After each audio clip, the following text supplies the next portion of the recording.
American life was actually thriving in many ways. There was a black governor. There was a black senator throughout the southern states, because during Reconstruction, the federal government upheld the first Civil Rights Act, and many of the rights of African Americans were not only in print, but they were also being enforced by the presence of federal troops. And all of that ended in 1877.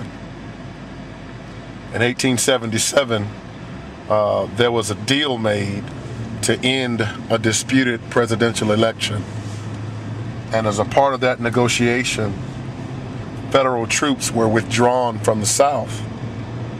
And African Americans in the South became the subject of a great deal of white supremacy and discrimination. And in 1877 through 1879, the oppression was so heavy that there was a great migration of African Americans from the South to the West. And many people were leaving the South because they were no longer protected by the federal government, and the troops, the presence of the troops did not keep them from racial attacks.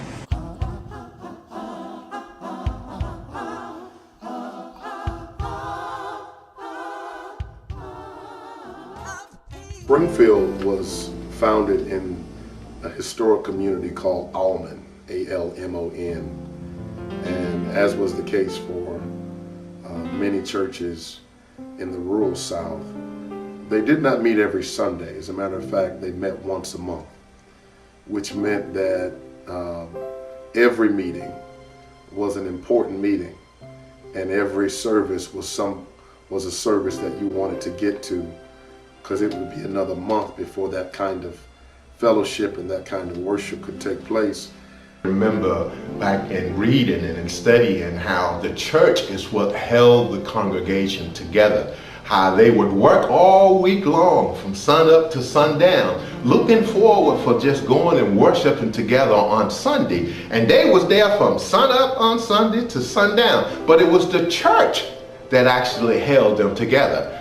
Tell us what it was like at Springfield 50 years ago. Whoa, boy.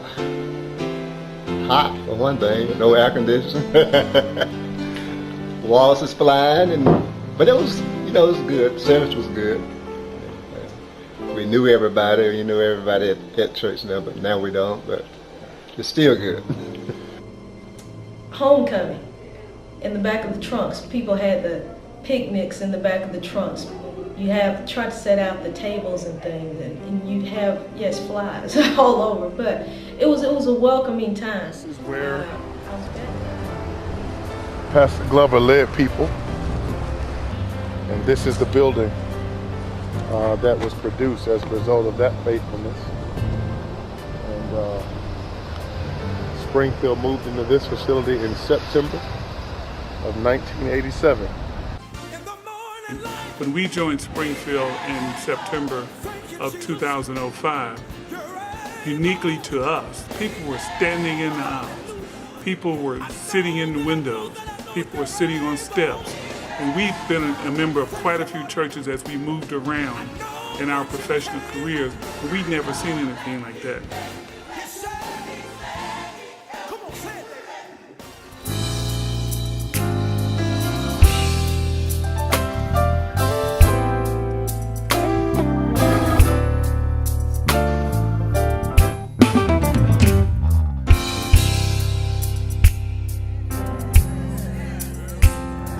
How good he is. How good he is.